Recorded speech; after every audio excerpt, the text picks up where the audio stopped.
Hey guys, আজিৰ ভিডিঅ'টো start কৰিছোঁ ৰাস্তাৰ পৰাই।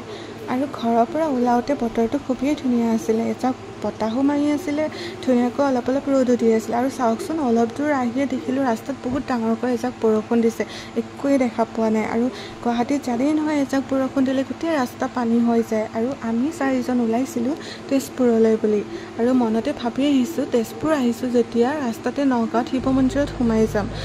আৰু আগৰ পৰাই ভাবি আছিলোঁ মই যাম বুলি, কিন্তু যোৱা হোৱা নাছিলে। আৰু ফাইনেলি আমি গৈ পালোঁ এছিয়াৰ সৰ্ববৃহৎ শিৱলিংগ মহামৃত্যুঞ্জয় মন্দিৰ। আৰু তাতে আমি ধূপ চাকি ল'লোঁ। য'ত ৰুদ্ৰযজ্ঞ হয় তাতে আমি ধূপ চাকি জ্বলালোঁ। অলপ কষ্ট হৈছিলে বাৰু, বতৰটো বৰষুণ দি আছিলে কাৰণে। পাছত ধুনীয়াকৈ জ্বলিলে। তাৰ পৰা আমি গ'লোঁ মেইন মন্দিৰলৈ বুলি। তাতো আমি সেৱা কৰিলোঁ আৰু ভগৱানৰ নাম লৈ 3 পাক ঘূৰিলোঁ। আৰু আপোনালোকে যদি মন্দিৰলৈ আহে তেতিয়াহ'লে দুপৰীয়া 12টা বজাত নাহিব। সেইটো সময়ত মেইন মন্দিৰৰ দুৱাৰ বন্ধ থাকে। আৰু মোৰ মন্দিৰলৈ গ'লে মনটো খুবেই ভাল লাগে, যিহেতু পজিটিভ কিবা এটা ভাইবছ পাওঁ। সেইকাৰণে আপোনালোকৰ হয়নে বাৰু তেনেকুৱা?